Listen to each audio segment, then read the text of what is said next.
Welcome to the Smart Dating Academy podcast. I'm Bela Gandhi, the founder of Smart Dating Academy and your host. I started Smart Dating Academy in 2009 because I had this crazy knack of giving people dating advice that actually worked, that I took. I've been married for almost 25 years, and now my company helps people to date smarter and to find love. This podcast is meant to bring more love into your life, no matter where you are and what you do. And we're here to bring more life into your love. Welcome back, Smart Daters. I hope you've had an amazing week. I know I have. The weather's great. I'm feeling sunny on the outside and on the inside. And today I want to share with you one of my favorite people, an amazing guest. Her name is Andrea Javor. She is a marketing consultant. She's a certified dating coach. And perhaps more importantly, she has now become a friend because she has been a Smart Dating Academy client for the last year. I can't believe time has gone so fast, but I brought Andrea on here because I know that her story will resonate with so many of you, whether you're walking your dog, you're driving through LA traffic, you're taking a jog through Lincoln Park in Chicago. If that's the case, I'll see you soon. So I know that her story will resonate with you, and she has agreed to tell it and to share it with you and to share with you what's worked and what wasn't working. So Andrea, thank you for being here. I'm so excited to be here, Bella. I can't even tell you. I'm thrilled I get to tell my story to all of your listeners, and hopefully it'll be inspiring, as this has been such a wonderful experience in my life. Well, let's jump right into your life. Tell us you, kind of growing up, and give us the juice. People want to know who you are. Like, you're from Chicago. Yeah. So actually, I grew up in the Midwest. I grew up in St. Louis, and, I have two wonderful parents. I have two great brothers, great family. I'm the oldest of the three of us. And it's so funny because looking back, when I was growing up, I just remember getting so many messages about my career. It was always about, Andrea, you can do anything you want in life. Like, the sky is the limit. I could say, I want to be an astronaut. And my dad would say, you could do that. I mean, clearly I can't, but but dad thought you could, he thought you hung the moon. Honestly. And I mean, my parents were so supportive when it came to kind of like, what are you going to do with your life? So there were all these like amazing messages about career, about I remember when I was a kid, growing up in St. Louis, and we were thinking about moving to Chicago when I was in middle school. And I remember driving on Lakeshore Drive for the first time. And I remember looking at those high-rise condos, and I was in the backseat, and I just remember staring up, and I said, I'm going to live in one of these someday. And I remember my mom turned around in the car and she goes, honey, you can do that. You can do anything you want. I'm excited for you to live there someday. Right. So it was like all these messages, but I think and God love my parents. Like, I mean, they've done everything. They've done everything right in terms of this. But I will say, I think my parents and society in general, I didn't get a lot of messages around, you are going to find a wonderful man someday to make you so happy, and you will make him so happy. I just didn't get those messages. That just wasn't part of the rhetoric. It wasn't part of the dialogue in the family. It was sort of this, like, I don't know. It was just like, you're going to be great at your career. And that was sort of the message I took away. And maybe I just didn't hear the message, but so for me, it was this, like, you can do anything, you can be anything, but I really wasn't sure what a happy, healthy, successful relationship was going to look like. My parents are still married at 46 years, to the next month, it'll be 46 years. But I mean, I guess, we're just like, right. Like, that we're just not taught how to be smart daters or how to successfully find a partner.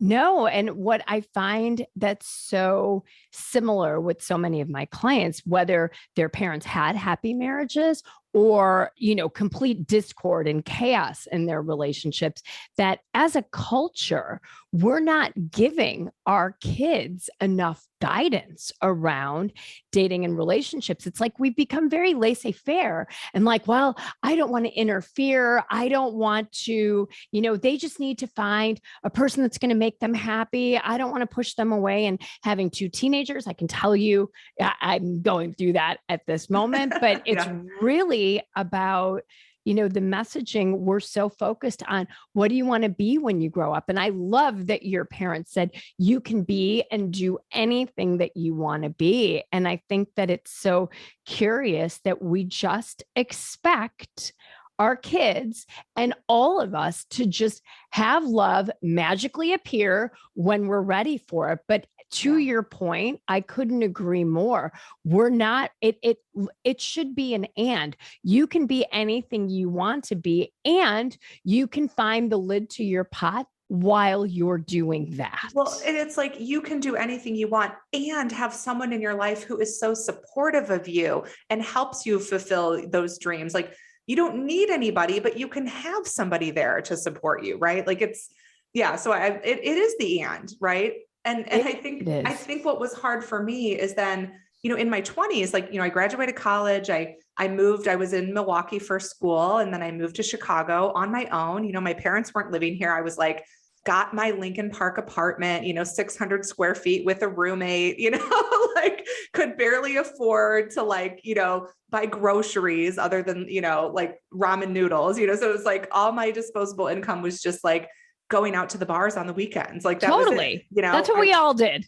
I worked, I went out, and I remember I had so much anxiety in my early 20s about dating, because I think in retrospect, I didn't know what I was looking for. I thought I would just meet a guy out at like the Schoolyard Tavern on Southport or something insane, right? Like, cause that's where I was all the time. And it's like, no, I wasn't really being discerning about the process or any of that. And I think honestly, like as a kid, when you're not really given a lot of messages about what to look for, what I look towards is, cheesy romantic comedies and Disney movies that I grew up on. And so, I met my first husband when I was 26. Okay. So he and I met through, so my best friend was dating this guy who she eventually got married. She's still married to him 17 years later. But she was dating this guy, and my first husband is his cousin. Oh, so it was this like ideal. It was ideal. It was like, okay, so I know him through someone I trust. He's from a great family, all these things, right? That were just, it was like a fairy tale. And I'm like, my best friend and I are going to be like related, because we're amazing, married to cousins.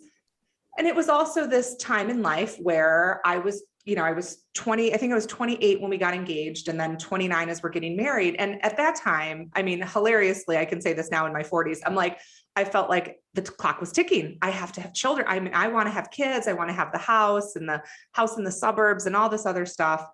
And, and ironically, my career is just going great. I mean, nothing wrong with that, right? Like I'm getting promoted every 18 months. I'm climbing the corporate ladder, doing super well in my career and really enjoying what I was doing. I had a marketing career for the first 20 years of out of college. So this whole relationship and this marriage was happening almost as just like a default. It was like, well, I want to be married. You're the person I love. You're the person I'm with right now. And we got married. And honestly, Bella, as soon as we got married, it was like, we had to look at each other and realize we never should have done this. My God. There were a lot of things he wasn't honest about with me. There were a lot of red flags that I didn't see, not the least of which was that he never had a lot of ambition ever. And here's me, Miss Ambition, right? Climbing again, doing really well in my job, and then married to this man who just was kind of immature, didn't really have a lot going for him. And then we just didn't have enough to go on, right? And so 8 months in, we called it quits. And, wow. From a Catholic perspective, the guilt, the fact that it was such a short marriage, it was so humiliating to me that honestly, I just thought, I don't know how I'm ever going to, get through this. I don't know how I'm going to ever trust that if not my best friend's, husband's cousin, somebody who, it's like, how am I ever going to meet someone? And, but you move on. And I did a lot of self-growth. I did a lot of therapy at the time. Again, I was growing in my career. I traveled the world. I had such an amazing job at the time. I was going to Sydney, Australia, and Istanbul, and Madrid, and Barcelona, and I was going to South America. I was traveling all over the world for my job. And I felt for years that I was really getting to know myself and really starting to understand, who I was and what I wanted. I did a lot of therapy. This was years and years in my early 30s, like probably age 30 to 35, really with self-reflection. I dated a lot. Like, so I was on, I think I did Match.com for a while. I think I did Tinder. I don't think Bumble was around at the time, but, so I would go on dates, but it was almost like as soon as I'd meet somebody that I liked, I would stop dating anybody else. And okay, let's go there. Yeah. And this is the part that you teach. This is my revelation in working with you, is the piece where we just don't, I think we're just not taught to look for the red flags or I don't know. I didn't have the discipline to stop and say, like, is this, I don't know, like again, with my first husband and the lack of a career piece, it's like, well, how was that not a massive red flag? But it's like, well, he loves me and I love him and it's sweet. And, but it's like, no, like there needs to be a higher standard here. And I'm sure in retrospect, Andrea, there were more red flags than just the lack of ambition. That usually comes along with 3 or 5 other pink to yellow flags. Oh, 8 or 10, really. I mean, just so many things. I mean, so many things that really should have been right in front of me. And, here's the thing, this is, and so like, spoiler, I've been married twice and divorced twice, as you know. But so as in my 30s, as I was traveling around and doing a lot of self-reflection and therapy, I thought, okay, I have sort of future-proofed myself from this now. Like because I've done all this therapy, I'm not going to make the same mistake again. But for whatever reason, I met my second husband when I was about, I think I was 35 or 36. And he is a clinical narcissist. So I don't say narcissist with like an opinion. he has been clinically diagnosed with sociopathic personality disorder, bipolar, all kinds of terrible mental health issues. And I don't take any of that lightly. It is a struggle for him more than anyone in this world, quite honestly, to have to live with that. But so when I met him, he has 3 children. He had been divorced for a couple of years. It was presented to me like this fairy tale. And I really do think I was aware of the fact that, like, I knew that he had issues, right? Because obviously anybody with 3 kids who's divorced, there's a lot of baggage and things like that. There's a lot of stuff. Yeah, like just having to deal with the ex-wife and, just things like that, well, does he have good boundaries? Does he, how's his financial situation with all the child support and alimony and stuff he has to pay? Like, how does that all work? And I think the entire time we were together, and by the way, we didn't date that long before getting engaged and married. So this is the other big problem. Tell us about that. Tell us about that. From the time you met, how fast did it go? Were you love bombed? Like, let's kind of go to the red flags and that app, because what I find so fascinating, and you, dear listeners, so many people come to us saying, oh, I've done a lot of therapy. I'm ready for dating. And I think, listen to what Andrea is telling you. She did 5 years of introspective, deep, weekly therapy. And what happens? Regression to the mean. You go back to doing the same thing you did before. And we'll get more into that. So tell us, how did it open up in the beginning? What got you in a good way? Yeah. So we met in April of 2015. We were engaged in March of 2016. Okay. And we were married in October of 2016. So literally within 1.5 years of meeting, we were married. So this is this is the biggest regret I have, was how quickly this went, because I think if I would have been much more careful about the courting process, none of this would have happened. So we met in April of 2015. We met on Tinder. We talked back and forth for a couple of days. We went on our first date, had a wonderful time, just, a lot of chemistry, a lot of just intellectual and social conversation, all that was great.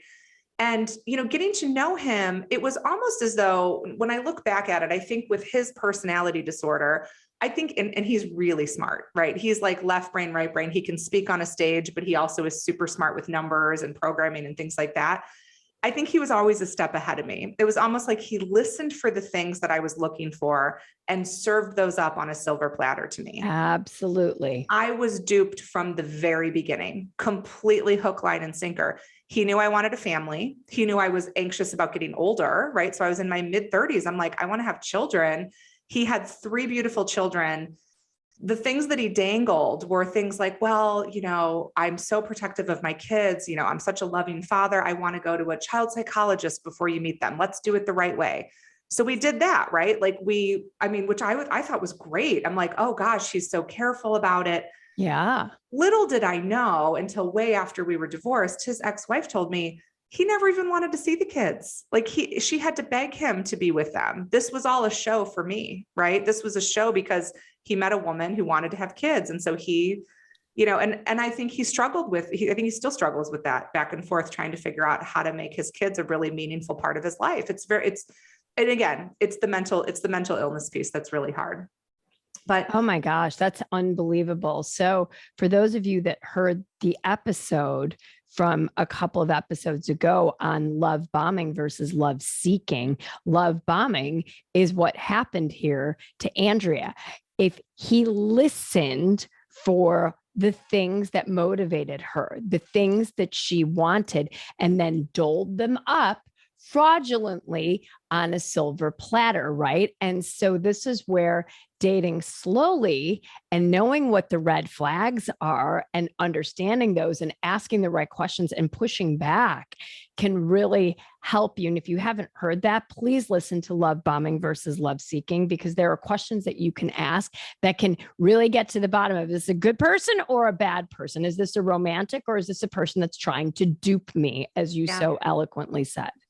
Well, and I'll tell you, I think he needed me more than he wanted to be with me. And I think that was because he needed to portray this image of, he's going to have a new wife and he needed me to help take care of his kids, like all of that, is just, it was love bombing. And I didn't know what that was. I wish I would have heard that episode before, before any of this happened, like years and years ago. But yeah, I think like the root cause underneath all of these issues with both my ex-husbands was really the falling in so quickly, falling into, oh, thank God I've met someone. I can stop dating. I can take myself off Tinder because I've met someone. It was almost this, like, I think as a person who, and again, I would love to talk about the attachment styles that you teach, because that's something I was completely unaware of, that I was an anxious attacher. And like being an anxious attacher, I ended up missing red flags because I couldn't slow down because my anxiety kicked in. And then it was like, oh gosh, like I would have never, ever back in 2015, when I met my second ex-husband, I never would have ever taken it so slowly or dated multiple people or followed the advice of Smart Dating Academy, because it was counterintuitive. I'm like, well, I'm a one woman at a time or one man at a time kind of woman. I don't want to date multiple people. So I didn't really understand the concept that you're not intimate with multiple people at the same time. You're dating, you're getting to know multiple people at the same time. And that's just something I think a lot of people have said, oh, well, I don't date like that. And I want to say, well, yeah, that's the problem, right? Like that's the problem. That's where you're missing the red flags, especially if you're an anxious attacher. Well, and to that point, remember, it's about when you're an anxious attacher, right? The thing you want the most is certainty, right? And we want to jump out of the game, get off of Tinder on the third date, because we want nothing more than to cling to this hope that this is certainly the right person for me. And all I can tell you is there's great value in sitting in that uncertainty, in sitting in that dating funnel, in sitting in that he's got to earn me, right? This isn't me clinging on to certainty. It's like, ooh, that's a big, dark kind of red flag filled alley right now.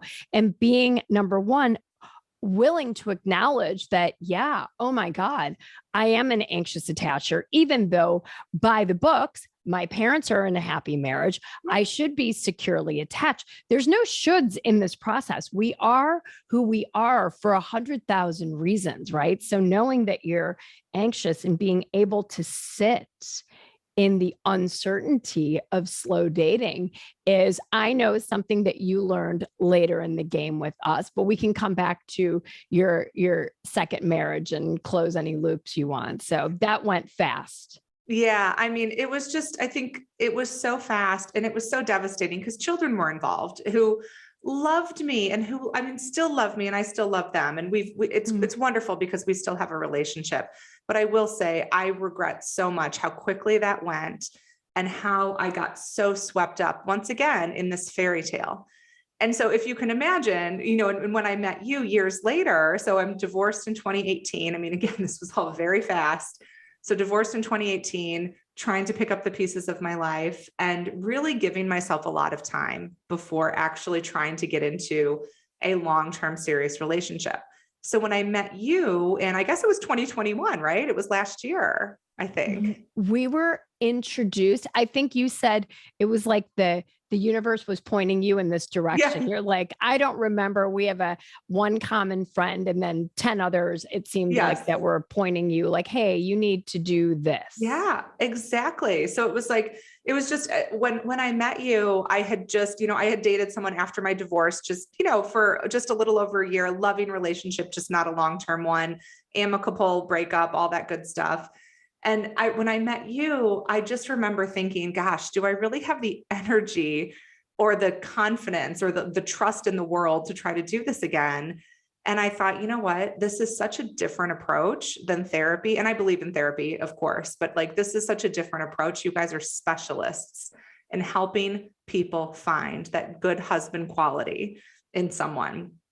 And so what I found really interesting when we first started working together is just from the very beginning, like the things that were really different to me, I'm like, wait a second, I'm going to put professional photos on my profile. I never would have thought of that. There, I've like cropped pictures and pictures with like me and my friends and whatever, I don't know, like just like rant. And it's like, well, no, wait a second. Let's be like, what I loved about it was the photos in the profile were so deliberately giving me self-confidence that, oh my gosh, I'm presenting myself in a way that it's not just like, oh, I'll take what I can get. I just hope to meet people. It was like, no. We are positioning you on Match.com as someone who is going, like, you are going to attract in so many people.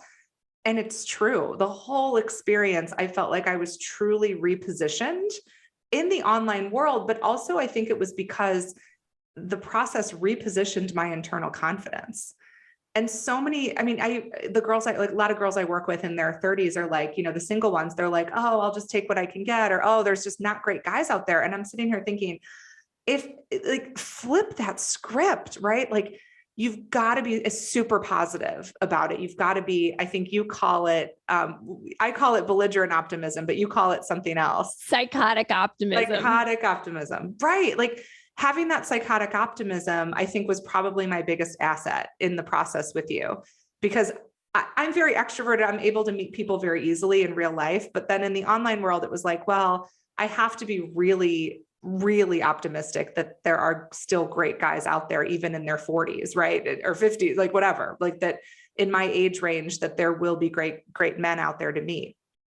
And what I love so much is that even after 2 divorces, right? And you, in the process, before you even met us, had become a certified dating coach, right? In addition, certified divorce coach. Yeah. Certified dating coach, certified divorce coach, and a marketing specialist. And the fact that you could see immediately, the value of having a new fun set of photographs, right? And how the marketing in cyberspace brought you so many better prospects ultimately, right? Totally. People are like, oh my God, is my dating funnel? Like, talk about what happened in your funnel month 1. Yeah.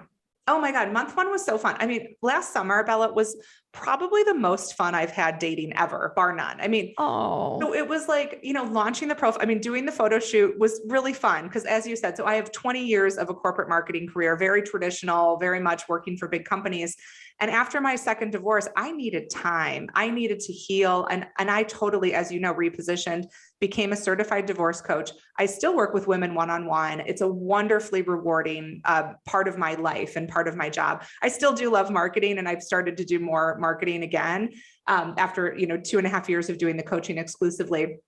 But the point of all that is I got comfortable with doing photo shoots because I needed to do a photo shoot for my business. When I was doing coaching, I'm like, well, I need a website. I need to get, I hired a stylist. I got professional photos.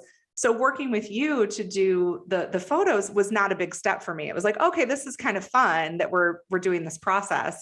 But I would say in the beginning, I couldn't believe that just like setting up a new email address to launch myself on Match, putting the profile up there in the way that you helped me write it, so positive, so many good nuggets that any guy on there could pick out and start a conversation. I never, and I'm really lucky because I met someone early on in the process, relatively speaking, but I never had to reach out. You know what I mean? I put the profile up there. I had so many wonderful messages and lots of, creepy messages too, but that's okay. So it was like the experience to me, I felt that was also different. And actually, this is a big thing that I've actually since told a lot of people who are in the online dating world. I said, be really strict with how much time you're willing to put into this every day. You want to take it seriously and put energy into it. But what I learned from Bela is that it was 15 minutes in the morning, 15 minutes in the evening, notifications off. So I can't tell you, I would have never turned notifications off because you want to see when somebody's messaging you, but it's like that ends up taking up a lot of time. And I think what happens is, for me anyway, I stopped living my life like separate from the day. It was almost like the dating piece of it sort of overtakes your work day. It overtakes your evening. It overtakes kind of everything that's going on in your life. It would I'd see a notification back in the day, right? Like in my 30s, I'd see a notification from Tinder while I was out with girlfriends, and it's distracting. So it's like having that boundary around when you're going to engage. So I was very good at following that rule. I'd go on in the morning, I'd go on in the evening, I'd respond to my messages. I think for the first month, I honestly had and you guys had told me this is a lot. You're doing a lot very quickly, but this is just my personality. I think I had at least 2 physical dates a week and at least 1 video date per week. And I kind of had to space them out even more because it was getting so overwhelming with my schedule. But I had so many wonderful people in the funnel. And then sometimes not. Sometimes you have a phone call with someone and it's like, oh, wow, no, there's just no chemistry here. Let's not go out. And that's okay. And you guys gave me scripts every single time to help me have good conversation, to be really respectful of the men who are out there. When you wanted to say no, you do it in a kind way. So I had a blast in the beginning. And you did. And what I want to highlight here is something Andrea said that makes the difference with so many people that we work with. It is the mindset piece. It is the psychotic optimism piece. It's okay, today there might not be anybody great in my inbox, but I know they're coming, and having fun with this and really not dating from that place of scarcity, from that fact that all men suck. Nobody likes me. I'm not attractive enough, right? That's where we see, that's where it gets harder for certain people to continue the dating process, but it's really approaching it with that, all right, I've got this. Today might not be it, but all I have to do is date like hell until I find this person and have fun, and looking at dating as something that you put into your daily life. And the way I see you is, what I loved about you is you looked at dating in a sense in this new way as a privilege, which made you so positive. It's like, oh my God, I get to do this. I get to go out on these dates. And this mindset shift, guys, if you're listening to this, this is the key piece, right? You can have the great photos. You can have the great profile. You can do the 15 minutes in the morning and the evening. But unless you're really feeling in your core happy, good and positive about the process, it becomes hard to continue to muster the stamina to do this in a way and to also put that positive energy out there on your dates. And you were killing it on your dates. It was so much fun. It was like the summer of Andrea. I mean, I had such a good time. And, you know, there were definitely bad dates mixed in, but with mostly good dates, like mostly really interesting people that I went out with. A lot of first dates, I would say. I only had a handful of second dates, but it all felt like a good part of the process. And I met Jason pretty early in the whole process with you and working with you. And I think that was wonderful. I think it was great that I met him, but you know what? Given my anxious personality style, the first few weeks were actually not hard. It wasn't hard to follow the rules, right? The rules of you go out once, you know, you wait a week to go out again. There's, you know, you sort of pace it out really slowly. Keep your funnel going. Keep the funnel, keep talking to other people. That was actually pretty easy. We had a wonderful first date. I mean, so much fun, just great time, great conversation. And I was hoping, I'm like, oh, I want to see him again. I hope he follows up. And sure enough, he did. I mean, that night, I think we ended up texting back and forth about how much fun it was. Like, we wanted to keep talking, but it was like, I didn't obsess over it. Like we went out a week later, maybe, I think it was like 8 days later. So we went out the next week later in the week. And it was like, I wasn't stressing about it because I probably had a date in between. I was certainly talking to other people in between. And it wasn't this like anxiety. Now I will say I think it was so funny. This is so funny. I remember I was up at a lake house with some girlfriends for the week. We were just kind of working there for the week and just kind of having fun and, you know, sitting outside and stuff.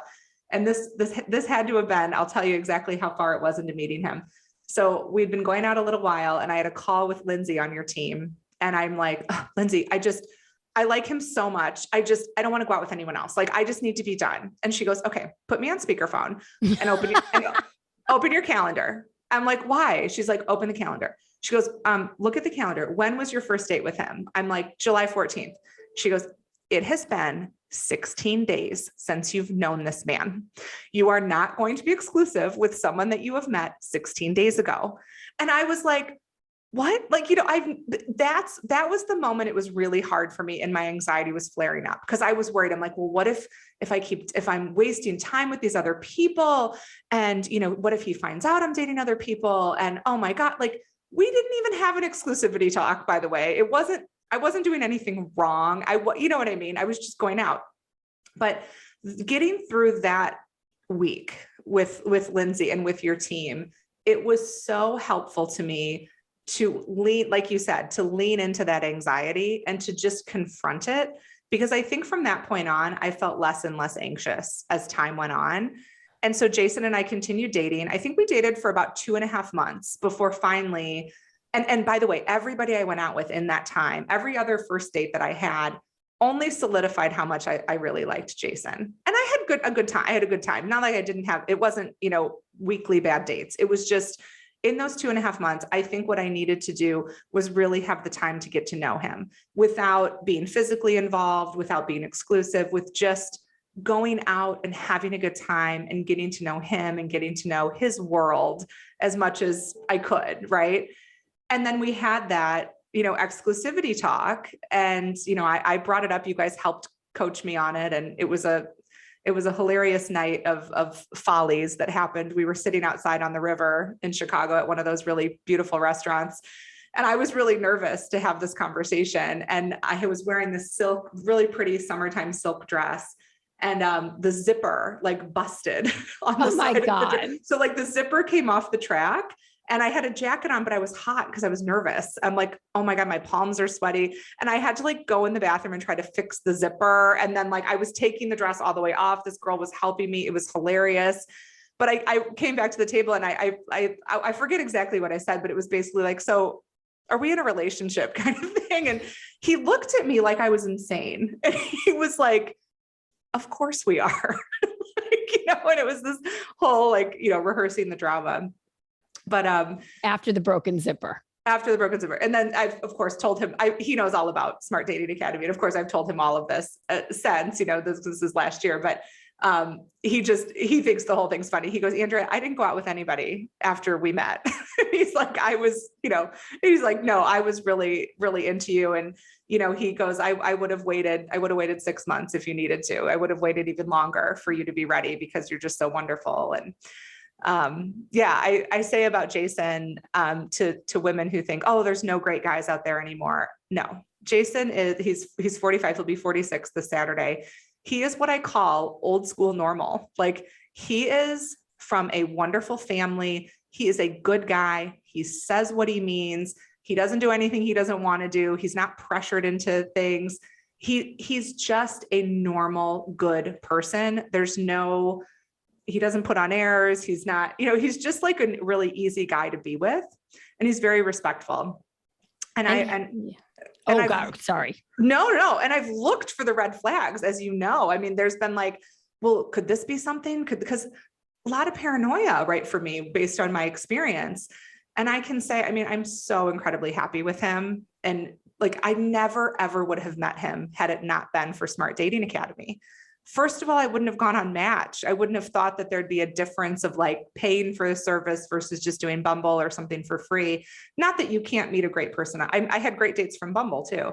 But I think I was able to attract in someone who is so good for me because I was so positive, psychotically optimistic about the process and believed that he was out there. And he is. Absolutely. And now, just as one of Andrea's 2 dating coaches, Lindsay and I coached her together, I know, and she's so lovely and cute, and you can hear it in her voice. Pulling the reins back and slowing this down is no easy feat for dating coaches, right? Like Lindsay said, you have known him for 16 days, right? And continuously, week over week, for us, it's helping people to say, I know you like him better or her better, but here's why we're going to continue to hedge and to date other people, because everybody's great when the sun shines in the dating process, but suddenly there's no substitute for time, right? When a storm cloud rolls in and something goes sideways and there's a misunderstanding or a misinterpretation, how does that person react? And what we're doing is slowing our horses down. We have lots of alpha, successful people like Andrea, but it's really kind of saying, okay, let's just rein it in and make sure that we're looking for all of the things. And Jason, she said, is old school normal. What he also is what we call high GHQ, high and good husband qualities. And working through our system, we know exactly for each client who their particular high GHQ guy is. And this is a real touchstone for us to come back to. Does he have all of the qualities that you have on your marriage map contract, on your elevator people list? And we'll get there in a minute. And then does he have red flags? And so this is how we navigate through the process, which I know when you're seeking certainty and we're anxious isn't always what you want to hear from us. No, my gosh, it was torture at the time. It was really difficult for you guys to say to me, you've known him 16 days, Andrea, you've known him 20 days, you've known him 25 days. I mean, but I will say it's because most people don't date like that. Most people don't date slow. And you guys kept telling me things that were so logical, right? Like 90 days is not that long of a time to wait to date multiple people in the scheme of your life. But in the moment, it's logical, but in the moment, it's really difficult to follow that advice because of all the feelings you're feeling. So I think that the dating coaching was like the necessary, almost like intervention or like the kind of therapy I needed for myself. Because again, I don't think I could have done it on my own, even with the knowledge of saying, okay, this is going to give you a better result. Just slow it down.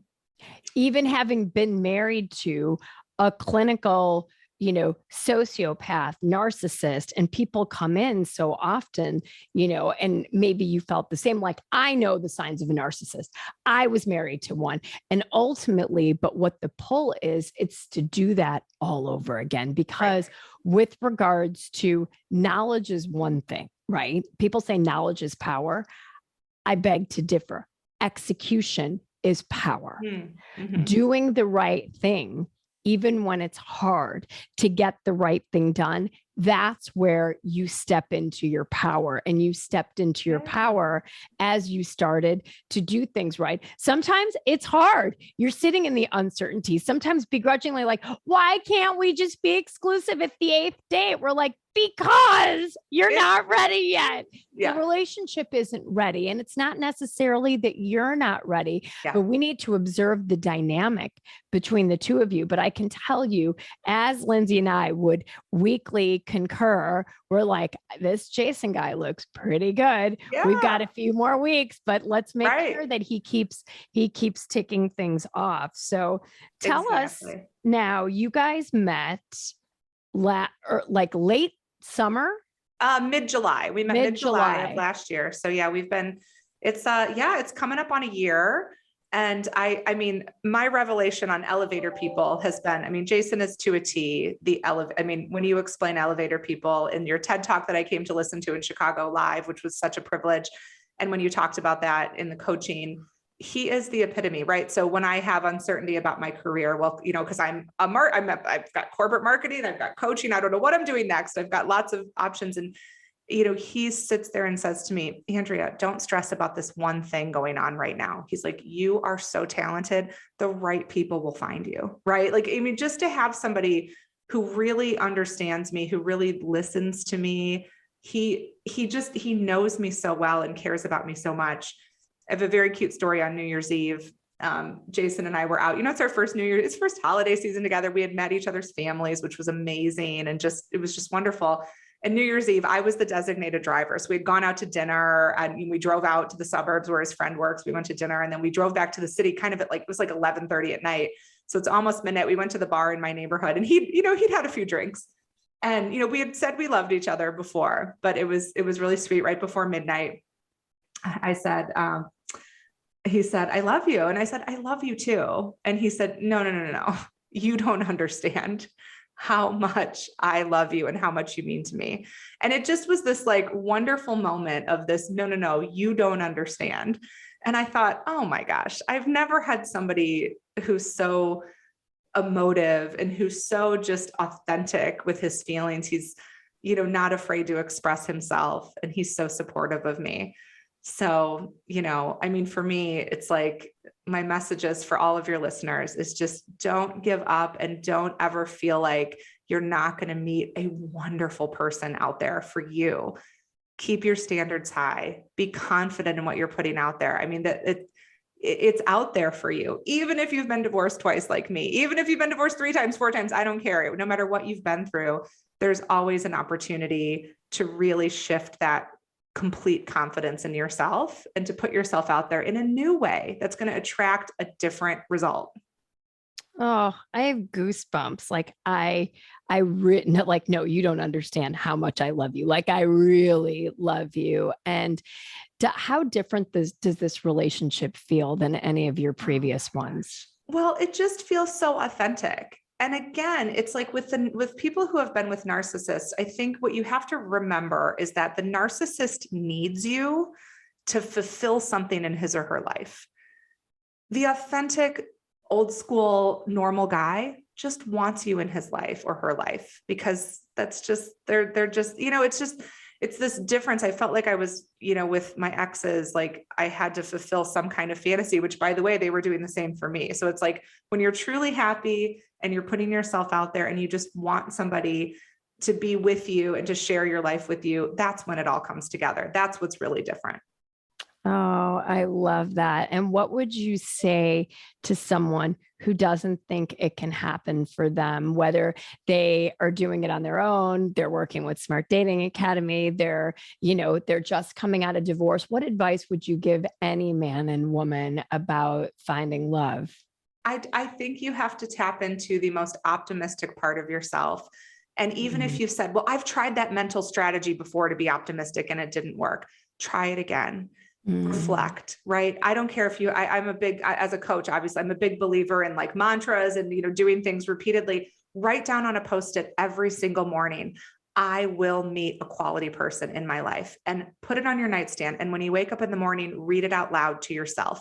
And when you go to bed at night, read it out loud to yourself. Whatever that mantra is, whatever you have to do to start believing that it is out there for you, that's when you're going to attract it in, is when you really believe it and you really stay positive with yourself. And like I said, for you, my friend, you came in and Lindsay and I could feel your psychotic optimism, which led to you having so much fun, which led to you finding love. And frankly, there's a component of the universe that just says this was your time for Jason to enter your life.